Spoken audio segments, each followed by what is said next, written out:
Okay, guys, so we got to get something done with that corn today, right? Well, let me tell you, it's time to till it up, it's time to hill it up, and it's time to get ready to put it up. Because that corn is going to be some of the best tasting, best corn I've ever grown, and I can tell you exactly why. Let's take a look.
All right, guys, as you can tell, I've already got in here and I've tilled between my rows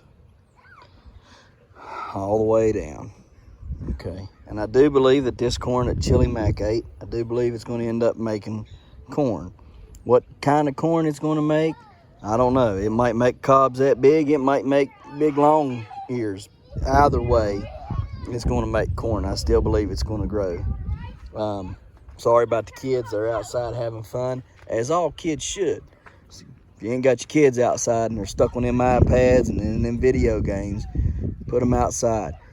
You know good and well you wasn't brought up that way, and you was put outside.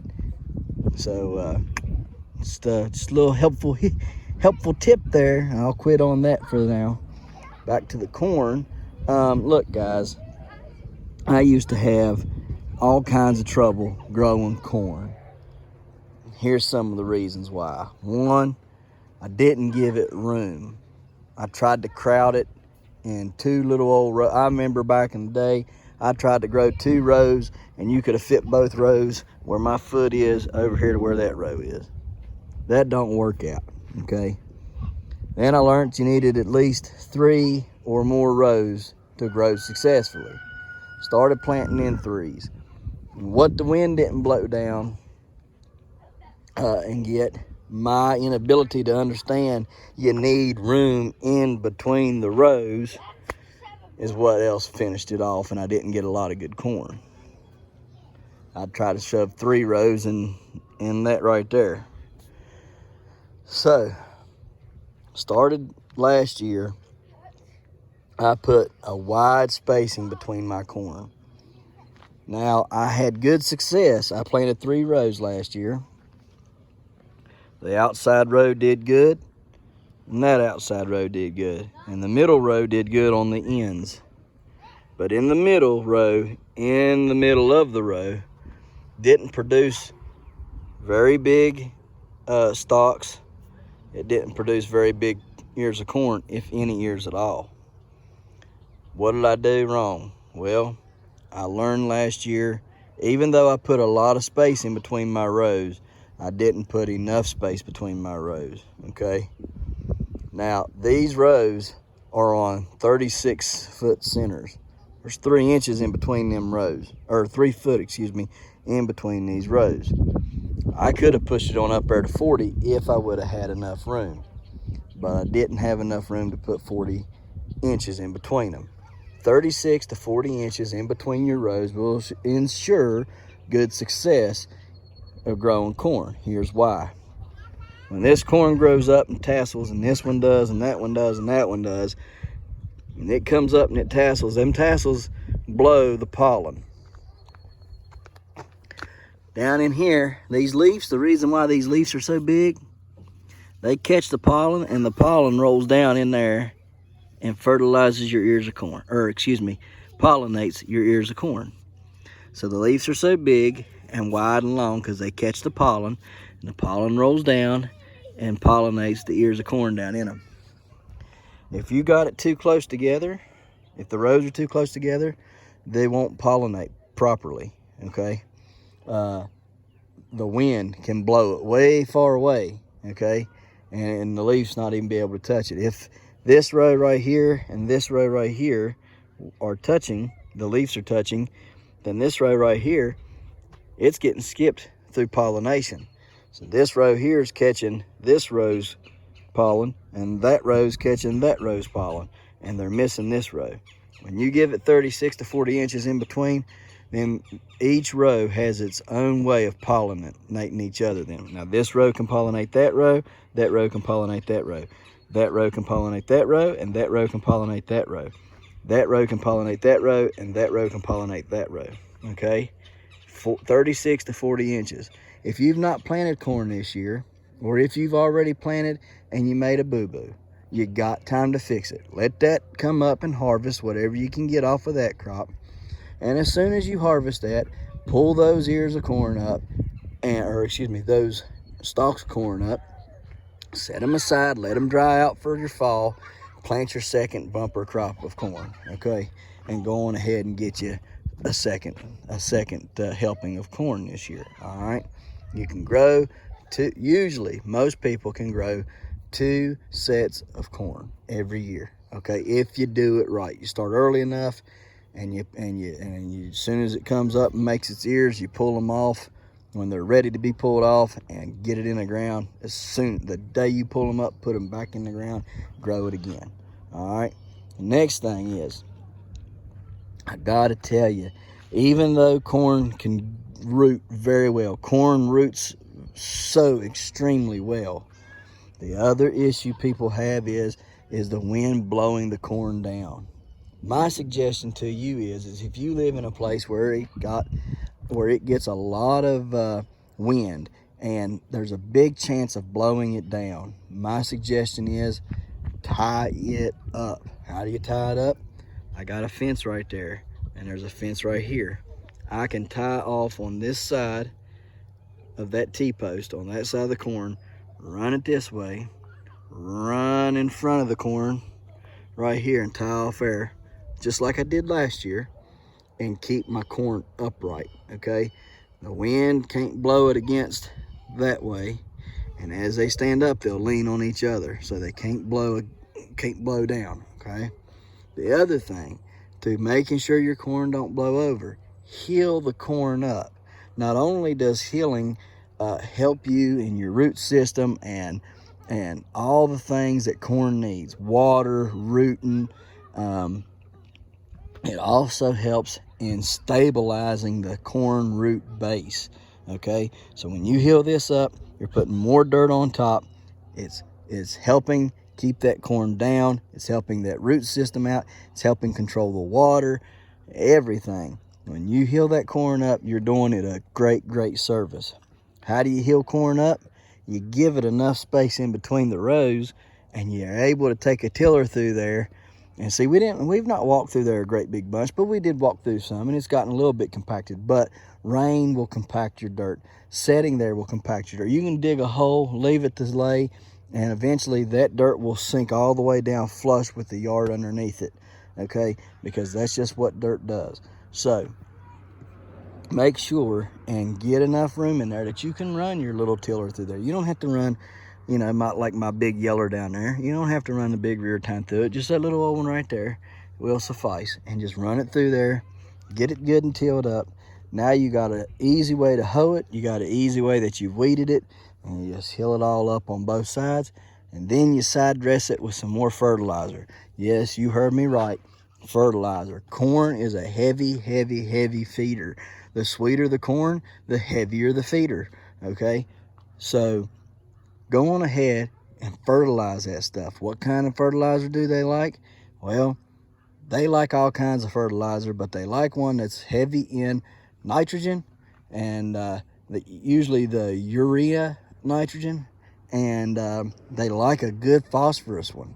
All right, so I have a 1848-0 mix that I'll be feeding it tonight, as well as some calcium nitrate to give it that extra boost of nitrogen. It'll have 18 nitrogen, and then it'll have another 15% nitrogen coming off that calcium nitrate to equal up on that 48% or 48%, yes, 48% phosphorus, and it'll have 0 potassium.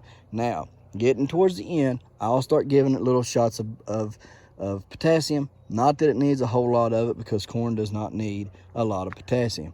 It likes the other stuff, all right? So I hope this helps. We're going to heal this up, side dress it, get some of these weeds pulled out of here, and then we're going to be on to the next little project that we have for this evening. As you can tell, the sun is up. It's beautiful outside still yet. We ain't had no rain today, and we're going to get busy. All right, guys, so we got it healed up here. I want you to look at how them hills are. They're beautiful hills. Beautiful hills of corn. Now, what we're going to do is we're going to side dress it with some fertilizer. And all that means, I'm going to come in here. I'm going to dump some fertilizer on this side. Dump some fertilizer on this side. Dump it on that side. Dump it on that side. Dump it on this side. Dump it on that. Every side of the corn. I'm going to dump some fertilizer down. Then, we're going to give it a good, nice watering this evening. And we're going to call that good. So let's get to it. Well, we came out this morning, had rabbits in the garden, rabbits running loose. Here's one right there. I'm gonna see if it'll let me catch it. Hopefully it will. It wanted to come to me earlier. So we'll see. We'll see. Come on. Come on, Rabby Rabby. Come on, girl. Come on, girl. Yeah. Come on. Come on, Rabby Rabby. Come on, come on. Come on, Rabby. Come on. And she's coming back around here. Yeah, I think she'll come to me. Catch her and put her in here with them, I reckon.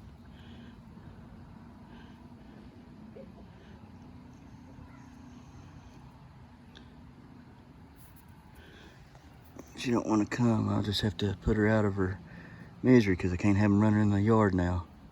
So, see if I can catch her. All right, guys. How to catch a rabbit when they're running up underneath buildings and stuff. This is a good lesson.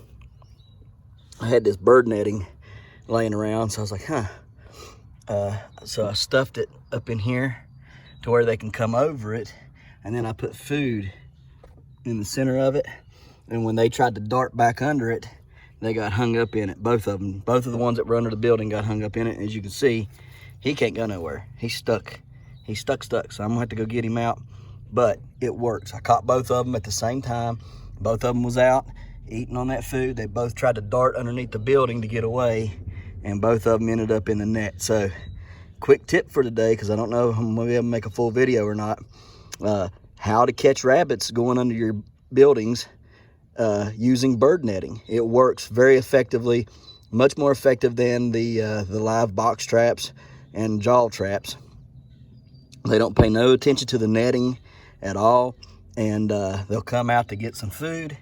And when they come out to get the food that you've dumped in the netting and try to dart back under the building, they get stuck up in the netting. See, he bolted right up underneath there, and when he did, kapow, he was hung. And you can tell he can't get out of there. He's stuck. All right, he is stuck. So it works effectively. The other one got caught up in it too, and so you just got to be able to watch. Okay, you just got to be able to watch the net and be able to check it every so many minutes, because you don't want them. You know, if you're using them for purposes of eating or selling, you don't want them to get tangled up in it and die. So you have to keep a check on it. But it does work. The fastest I've ever caught rabbits.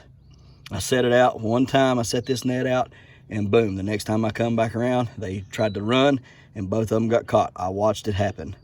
So it does work. It's very effective. It's quick, easy, and I think you should give it a try. Okay, all it is simple bird netting, that you put around your trees or your shrubs or whatever that you're trying to keep the birds out of.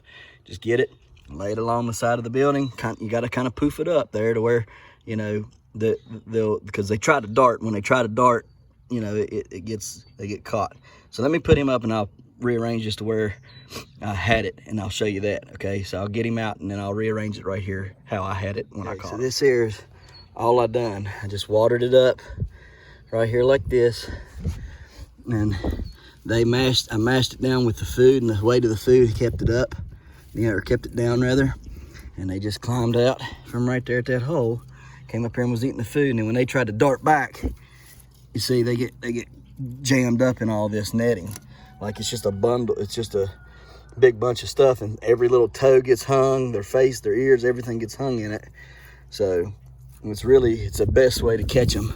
Just best way to catch rabbits right there. Just use that. So I hope that helps. I'm gonna go in here, check the garden real quick, make sure they didn't eat none of my plants down, because they was in the garden. I had one in the garden. One of them was running around. I guess I'm going to start putting this gate up, you know, because Chili Mac got in it, the rabbits got in it, and I was trying to avoid all that stuff from getting in it. But I guess, you know, if you don't put a gate up in your yard too, things will still climb up and in it.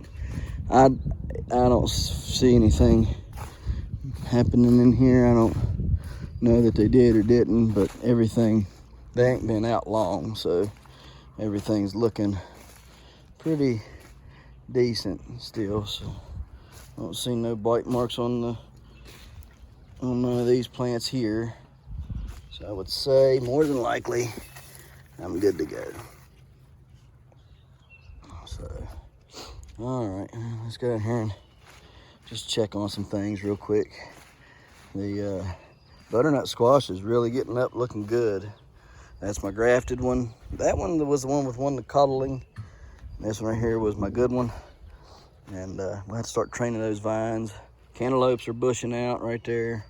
Watermelons are starting to come along right there. I mean, everything's starting to look exceptional. So I'm pretty thrilled about that. Look at these these are the spoon tomatoes, going nuts. So I gotta go back over to my buddies today, and let's see here, you need to go that way. So anyhow, we're gonna be going back over there today, finishing up what we had started yesterday. Sorry that I didn't get a lot of footage. We just was busy trying to transplant everything and figure out where we was going to put it, and then we had to go get some things from his father-in-law's and stuff to finish it up. So it got a little late on us there and everything, but yeah, I'm excited for him to grow those pumpkins out. I didn't know that the other one I was thinking it was a different plant, but it was a 1251 new as well. So that's pretty exciting, because that plant is exceptional. It is an exceptional plant, and I'm very excited for him to be growing that plant. So hopefully it does well for him.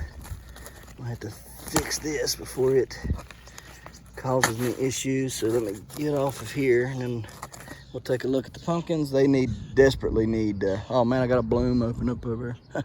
I desperately need to get in there and check on some of them pumpkins, but been busy. So let me get off here, do this real quick, and get you a video of that. All right, I do believe that shade cloth is helping tremendously.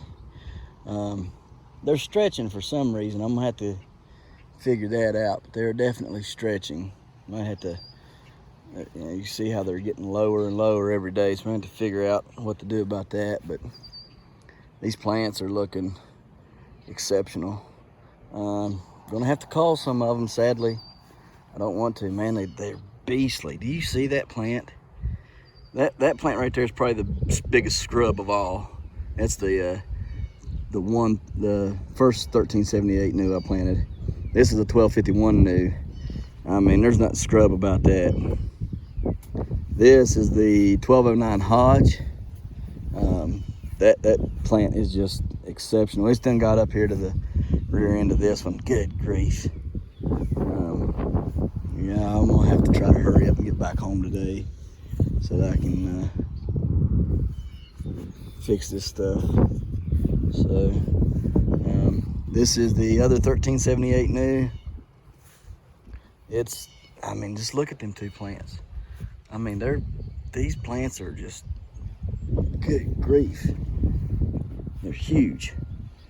A lot of them done made it over to the thing. I'm gonna have to till up more ground.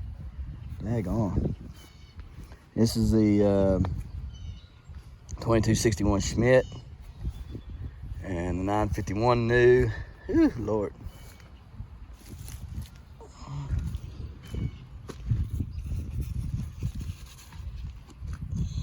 Oh man.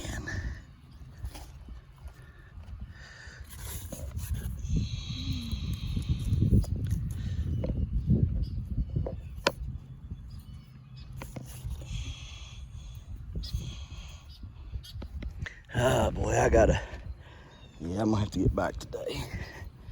I'm gonna have to get over there, get done, shoot my gun, and get back over here because these guys need some attention. They're growing like wildfire. I mean, look at that. I hate to do it. I hate to have to call any of them. All right, well, let's get off of here. Okay, guys, so as you can see, we tilled some more patch up for pumpkins. Woo, we'd be in trouble. We had to do it. The secondaries were already touching the fence on both sides. There just wasn't no room for these plants, so marked off. It's 25 foot wide now, 25 foot wide. And so from the fence to there, it's 25 foot. All right, so we got 25 foot. Well, actually it's 24 and something, but by the time I make another pass through here, it'll be 25 foot. So what now, right? My major problems with this, the reason why I can't let these go, they look just so good.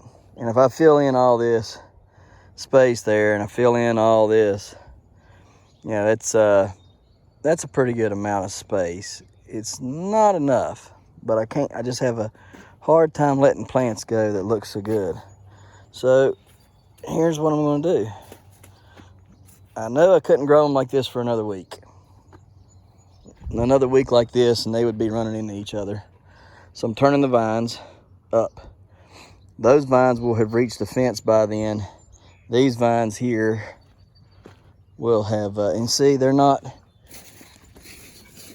there's a secondary there, there's one there, there's one, and there's 1, 2, 3, 4. 4 secondaries on this side, 1, 2, 3, 4 on this, 5 on this side.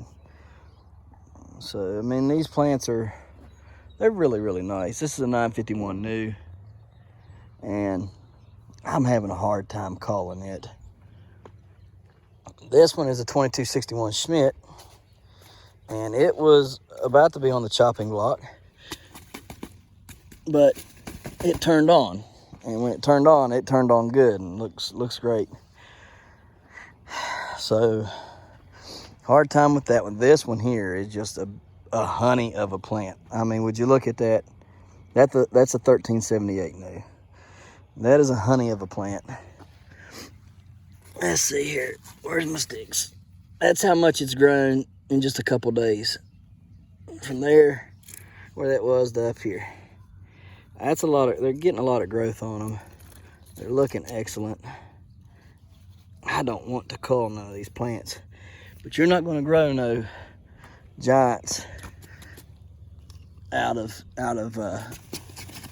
without having enough space there. So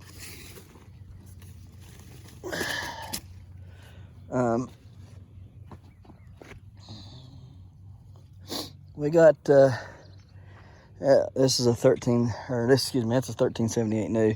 This is a 1209 Hodge, and it's just a honey of a plant. I mean, it is the fastest growing plant I have.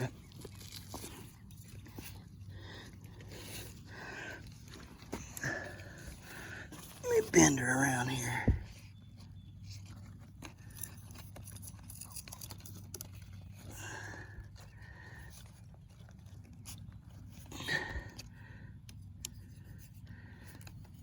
Now see, if that 1378 new down there was decent, if I would have planted these in a different order, I could. See, this one's got the most. 1, 2, 3, 4, 5, 6, 7. It's got the most. And then you got this other conundrum down here. It's this thing here's got secondaries, the biggest secondaries, longest second. I mean, they're just, this thing went nuts. I mean, there's secondaries everywhere on it, and it's doing good. It's doing really good. And then this one here, this is the 1251 new. It's a honey of a plant as well. I ripped that leaf just now. Dag blame it.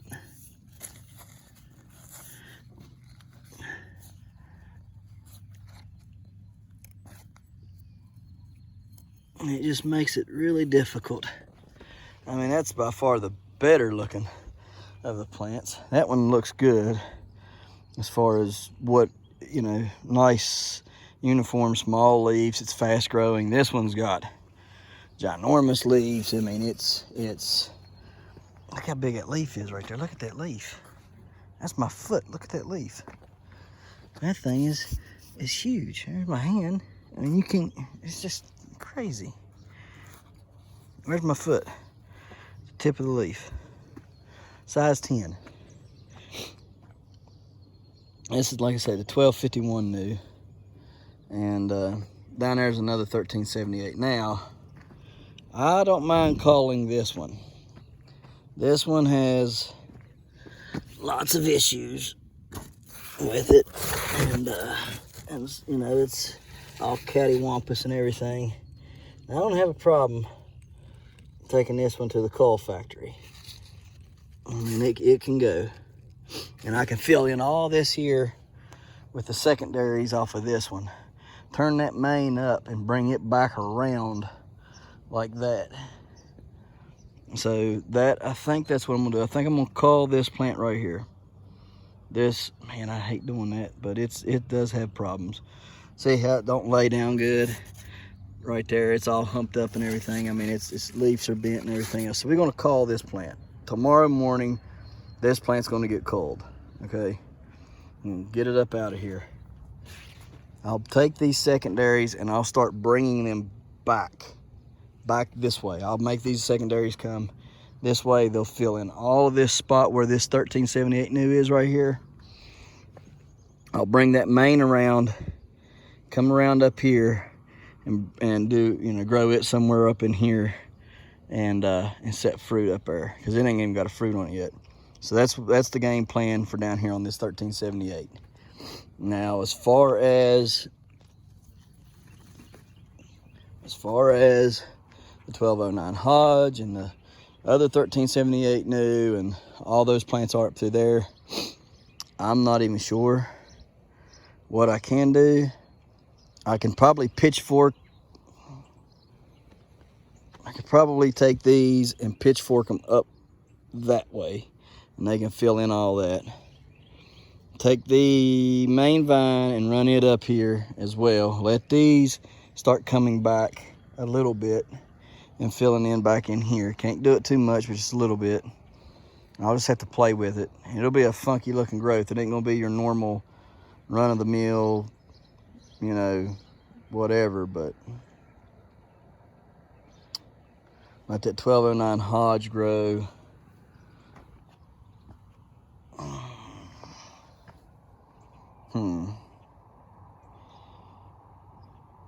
See, that 1378 here looks really good too.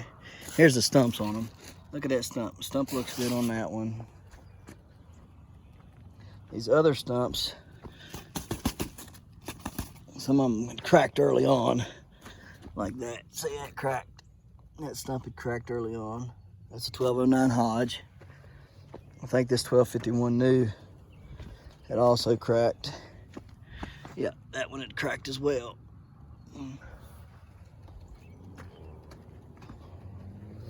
But let's see here.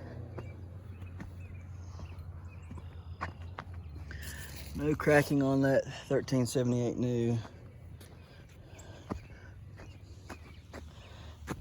None on that. This is the 2261 Schmidt. This is the 951 new. It did not crack either. So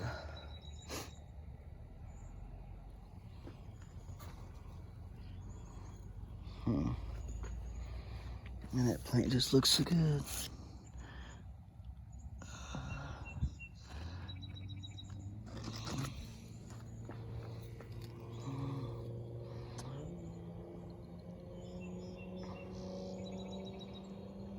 Tell you what, man, I don't want to do this. Tomorrow morning, I'll call the 951 new out of here. Golly day, I don't want to do that, but I can't let it. It's not uniform. And see how I mean, it's catching up now, but it's not uniform. It's had the biggest leaves the whole time, but can't really go by that, I don't guess. So, Decisions. Okay, 951 new will be gone tomorrow. This one right here will be gone tomorrow. We'll grow out the 2261 Schmidt up in through all this. The 2261 Schmidt will take all this plant up in here. The 1251 new on the other end will fill in all that down there, and then these plants in between, they'll have whatever they got to fill in and do whatever.